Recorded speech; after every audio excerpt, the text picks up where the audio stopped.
যখন আমার রাসূলের শানে বলল মুহাম্মদ সাল্লাল্লাহু আলাইহি সাল্লাম হলেন সিক্স প্যাক, নাউজুবিল্লাহ বলেন, মানে বুঝাইতেছে আমি যে কি তো ইংরেজি জানি, কার শানে কি শব্দ ব্যবহার করতে হয় ওই জাহিলের সেই জ্ঞান নাই।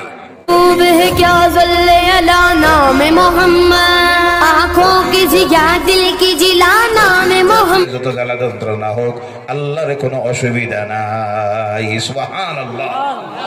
যার কারণে আজকের পৃথিবীর যারা ইসলামের বিরোধিতা করে, কোরআনের রাসূলের, তারা যতই বিরোধিতা করুক কোনো অসুবিধা আল্লাহরও নাই, আমাদেরও নাই। তা কিয়ামত পর্যন্ত এই পৃথিবীতে ইসলাম থাকবে, আল্লাহর দ্বীন থাকবে, কোরআন থাকবে, বলেন ইনশাআল্লাহ। কোরআন নাজিল হওয়া শুরু হলো, আল্লাহ রাসূল বলেন সুযোগ এসেছে দাওয়াত পৌঁছাইয়া দেওয়ার দিনের। আমার রাসূল নামাজ পড়তেন ছয়ক, কয়ক? তাড়াতাড়ি বলবেন কয়ক? আমরা পড়ি কয়ক? কে বললো? সপ্তাহে একক। সত্য কথা বলবেন, মিথ্যা কথা বলবেন না। তাফসীরুল কোরআনের আলোচনার মাহফিলে বসে আপনারা সবে পড়েন পাঁচক? জি জি না, জি না, সব জায়গায় জি জিয়ে জিয়ে বললে হবে না, বাস্তব যা বলবেন। শতকরা 5% মানুষ পড়ি পাঁচক, আর বাকি 95% বিভিন্ন জায়গায় সমীক্ষা চালাইয়া দেখা গেছে 95% নামাজ হলো সপ্তাহে এক। কথা হাসানা মিশা? জি, সব জায়গায় খালি ঠিক ঠিক যে বললে হবে না। আমি আফসোস হই, দুঃখ লাগে, আজ থেকে 3 দিন আগে বাংলাদেশের জাহিল নামের এক আলিম নামের জাহিল, তার নিজেকে বড় আলিম বুঝাইতে গিয়ে, খুব শিক্ষিত, ইংরেজি জানে, বুঝাইতে গিয়ে আমার রাসূলের শানে মারাত্মক বেয়াদবি করল।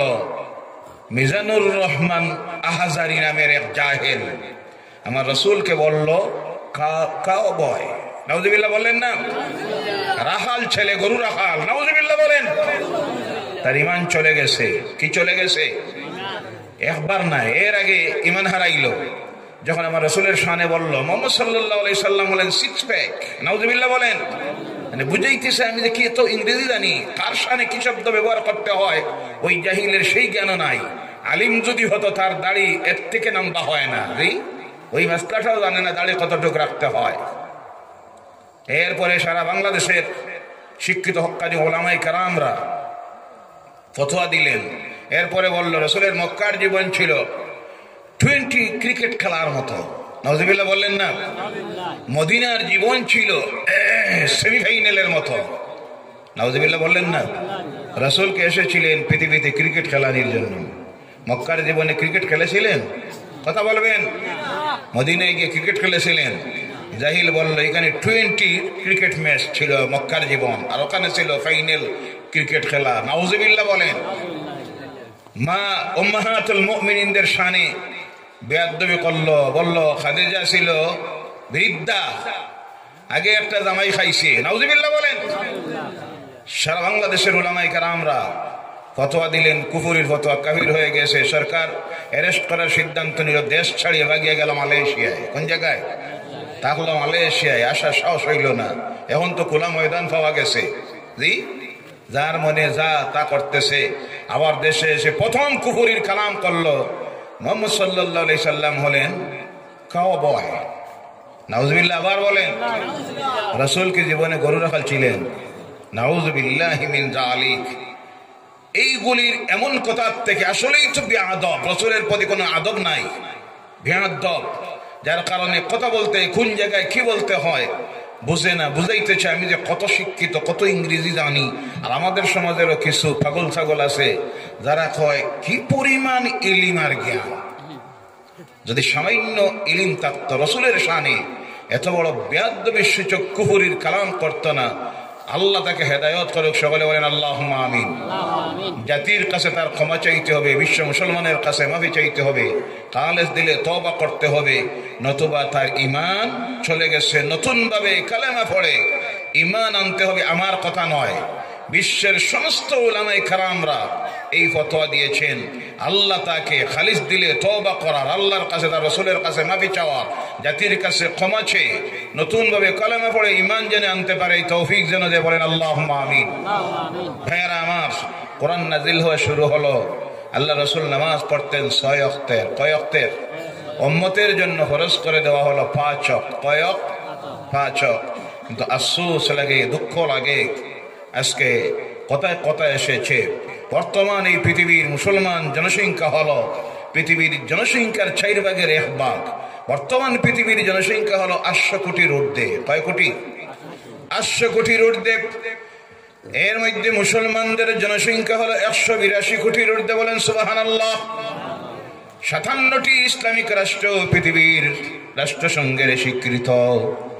200 রাষ্ট্রের মধ্যে 57টি ইসলামিক রাষ্ট্র তথাকথিত। তাহার পরেও আমরা এই সময়ে এখানে যখন বসে আছি, আমাদের ভাই বোনেরা ফিলিস্তিনের খোলা আকাশের নিচে জীবন কাটাইতেছে। কথা ঠিক কিনা ভাইয়ারা আমার?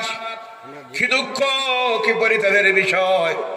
আজকে 1 বছর অতিক্রম করলো, 62 থেকে 64 হাজারের মতো নিরপরাধ মুসলমানদেরকে জালিমেরা বোমা হামলা করে করে জমিন থেকে বিদায় করে দিল। শহীদ হয়ে আল্লাহর জান্নাতে চলে গেছে। বলে সুবহানাল্লাহ। এমনও অনেক মানুষ 5 তলা 10 তলা বিল্ডিং এর মালিক ছিল, 3-4টা ফ্ল্যাটের মালিক ছিল। আজ শরণার্থী শিবিরে পরিবারের কেউ নাই, সব হারাইয়াছে।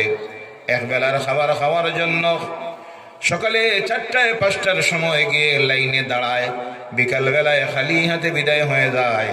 2 দিন 3 দিন শরণার্থী শিবিরের লাইনে দাঁড়াইয়া গিয়ে বিকাল বেলায় মিলে 1 বোতল পানি আর সামান্য 2-3টা পাউরুটি। এই অবস্থায় যখন তাদের অবস্থা চলতেছে, পৃথিবীর 182 কোটি মুসলমান কিছু করার ক্ষমতা নাই, তাকাইয়া দর্শকের ভূমিকা পালন করতেছে। বলো নাউজুবিল্লাহ।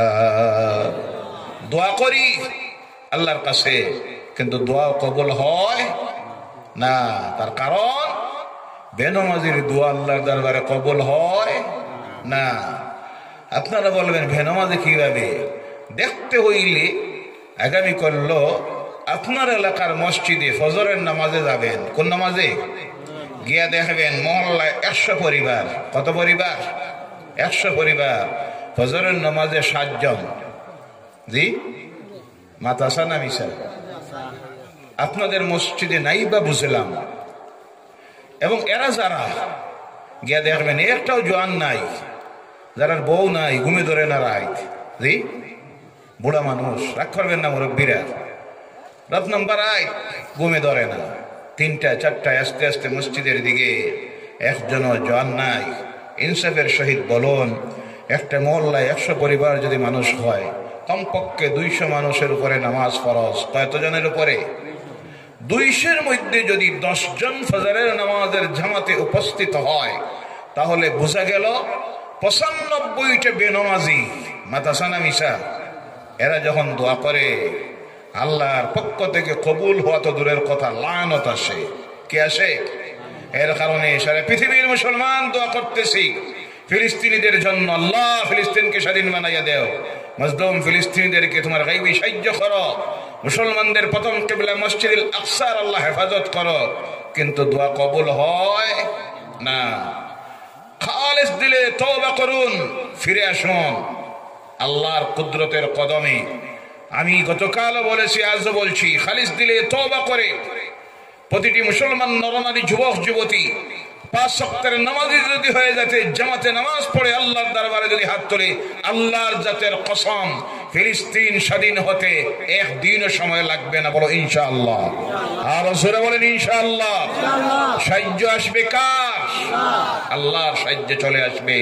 যতক্ষণ পর্যন্ত আল্লাহর সাহায্য চলে আসবে না, দুনিয়ার কোন শক্তি এই জাতিকে হেফাজত করতে পারবে না।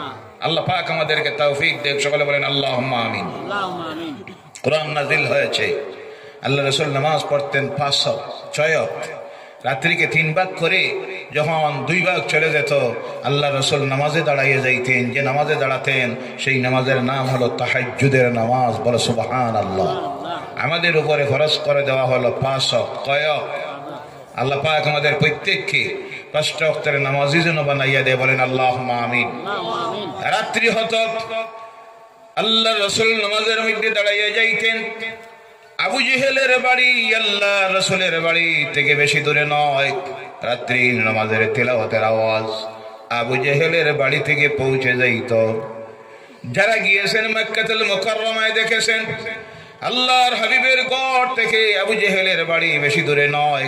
আবু জেহেলের বাড়ি হলো সেই জায়গায় আজকে তার বাড়ি নাই। এখানে হাজার হাজার ল্যাট্রিন বাথরুম আন্ডারগ্রাউন্ডে তৈরি করা হয়েছে। এই জায়গাটাই হলো আবু জেহেলের বাড়ি। রাত্রিতে আল্লাহ রাসূল যখন তিলাওয়াত শুরু করতেন, কিতাবের মধ্যে আসতেছে আবু জেহেল তখন তার ঘরে আর বসে থাকতে পারত না। আল্লাহর কালাম তিলাওয়াত শোনার জন্য আল্লাহ রাসূলের ঘরের কিনারায় গিয়ে দাঁড়াইয়া যাইত। সুবহানাল্লাহ। একটা রাত্রের ঘটনা ঘটে গেছে। আবু সুফিয়ানও গেছে, উতবাও শাহবা ইসলামের নাম করা দুশ্মন। ফজরের সময় যখন সূর্য উদয়ের সময় হয়ে গেছে রওনা করেছে। রাস্তায় একটা আরেকটার বেচায় আর শরম পায়। একটা আরেকটারে কয়। দিনের বেলায় আমরা মানুষের কাছে গিয়ে বলি মোহাম্মদ পাগল, নাউযুবিল্লাহ বলেন, মোহাম্মদ জাদুকর, বানানো কথাগুলি বলেন। আর রাত্রি হইলে আমরা নিজেই চলে আসি। দুনিয়ার মানুষ যদি শুনে তাহলে জুতা দিয়ে পিটানি ছাড়া উপায়। নিয়ত করলো, প্রতিজ্ঞা করলো, আগামী করলো থেকে আর কেউ যাইতাম না।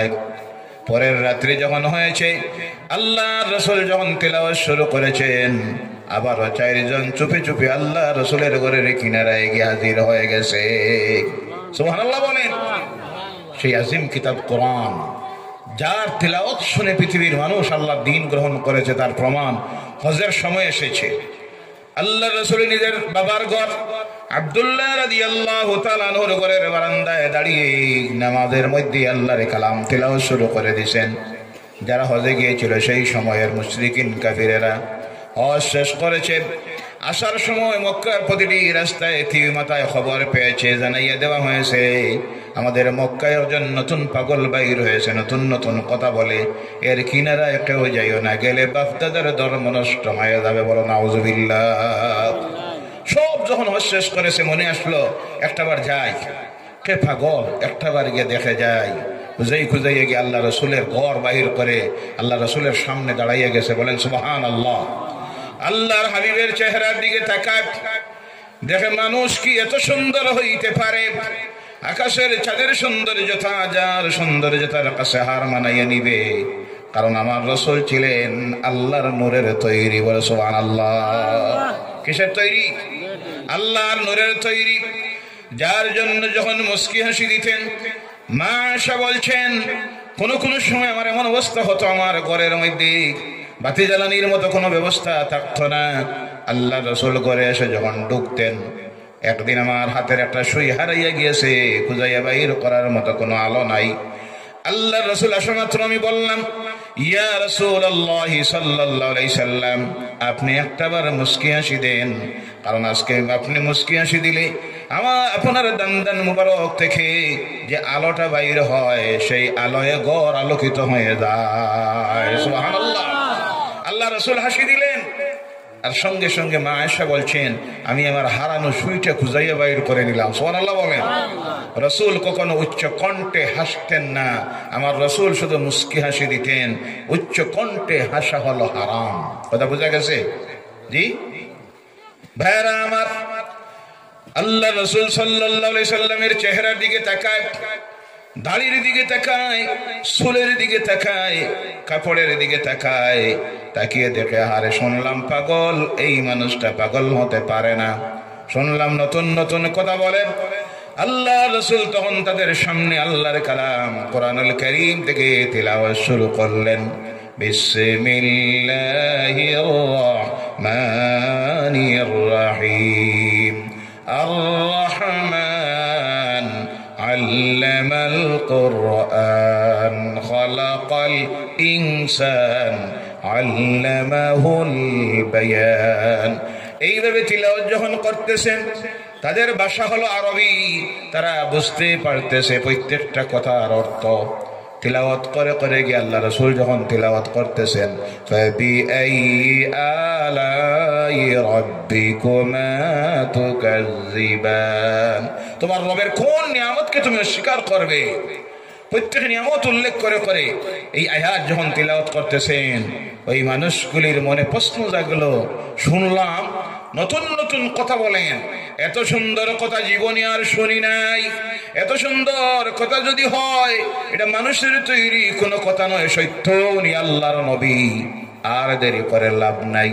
হাজার হাজার মানুষ আল্লাহর হাবিবের সামনে দাঁড়াইয়া তখন পড়া শুরু করে দিল, লা ইলাহা ইল্লাল্লাহু মুহাম্মাদুর রাসূলুল্লাহ, লা ইলাহা ইল্লাল্লাহ, লা ইলাহা ইল্লাল্লাহ, লা ইলাহা ইল্লাল্লাহু মুহাম্মাদুর রাসূলুল্লাহ সাল্লাল্লাহু আলাইহি সাল্লাম। তাতে প্রমাণিত হলো পৃথিবীতে ইসলামের প্রচার হয়েছে। আল্লাহর কালাম কোরআন নামের নিয়ামতের মুজিজার সৌন্দর্যতায় মুগ্ধ হয়ে মানুষ আল্লাহর দ্বীন গ্রহণ করেছে। বলেন সুবহানাল্লাহ। কাউকে জোরে ধরে গর্দনায় ধরে তরবারির ভয় দেখাইয়া মুসলমান বানানি হয় নাই। এইভাবে ইসলাম ধর্মে আনার সিস্টেম ইসলামে নাই। যারা ইসলাম ধর্ম গ্রহণ করা শুরু করলো তারা হলেন যুব সমাজ। তারা কারা? যুবকেরা। আল্লাহ রসুল সাল্লাল্লাহু আলাইহি সাল্লামের মাহফিলে একজন যুবক দাঁড়াইয়া আছে। আল্লাহ রসুল দেখে বলেন, ও যুবক বসে যাও, কারণ যুবকেরা দাঁড়িয়ে থাকবে, কষ্ট করবে, আমি রহমতুল লিল আলামিন সেটা সহ্য করতে পারি না। বলেন সুবহানাল্লাহ। আল্লাহ রসুল বলেন, ও যুবক বসে যাও, কারণ তোমাদের রক্তের বিনিময়ে আল্লাহর দ্বীন এই জমিনে প্রতিষ্ঠিত হয়েছে। বলো সুবহানাল্লাহ। তোমাদের রক্তের উপরে হলো ইসলামের ফাউন্ডেশন। সুবহানাল্লাহ বললেন না? ইসলাম প্রচারিত হলো, এত কম সময়ের ভিতরে পৃথিবীর কোনায় কোনায় গিয়ে পৌঁছে গেল।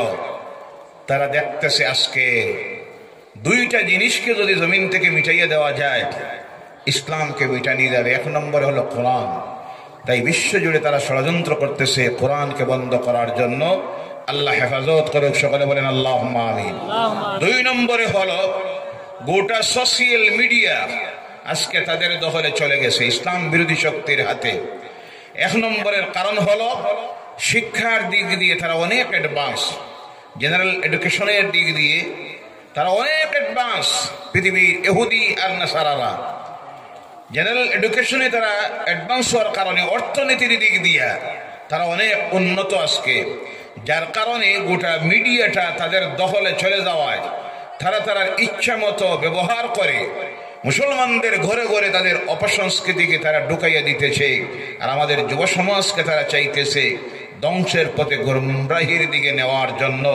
আর আমাদের যুব সমাজের ইসলাম সম্পর্কে জ্ঞান না থাকার কারণে তারা তাদের এই অপসংস্কৃতিকে সাদরে গ্রহণ করতেছে। বলেন নাউযুবিল্লাহ। শুনলে আপনারা অবাক হবেন কোথায় কোথায় এসেছে। আজ থেকে মাত্র 4-5 দিন আগে গেল 1 জানুয়ারি। কোন জানুয়ারি? 5 জানুয়ারি। যেই সময় আমাদের ফিলিস্তিনি ভাই বোনেরা খাবার নাই, খোলা আকাশের নিচে লক্ষ লক্ষ ফিলিস্তিনি, সেই সময় আমাদের মনে দুঃখ আসে না নাই? কথা বলবেন, কষ্ট লাগেনি না? না। কিন্তু কিছু নামদারি মুসলমানরা দেখা গেল সেই 1 জানুয়ারির দিনে আর 31 ডিসেম্বরের রাত্রেতে হাসি খুশি ঢং তামসা মদ বোম পাঠানি আর নতুন বছরকে স্বাগত জানাইতেছে। নাউযুবিল্লাহ বললেন না?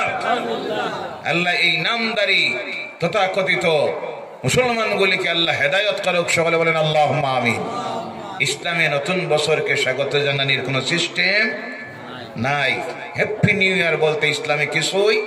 আর মুসলমানের কাছে 1 জানুয়ারি লাস্ট ডিসেম্বরের কোনো মূল্য নাই, কারণ মুসলমানদের ক্যালেন্ডার বানাইয়া দিয়েছেন কে? আল্লাহ পাক।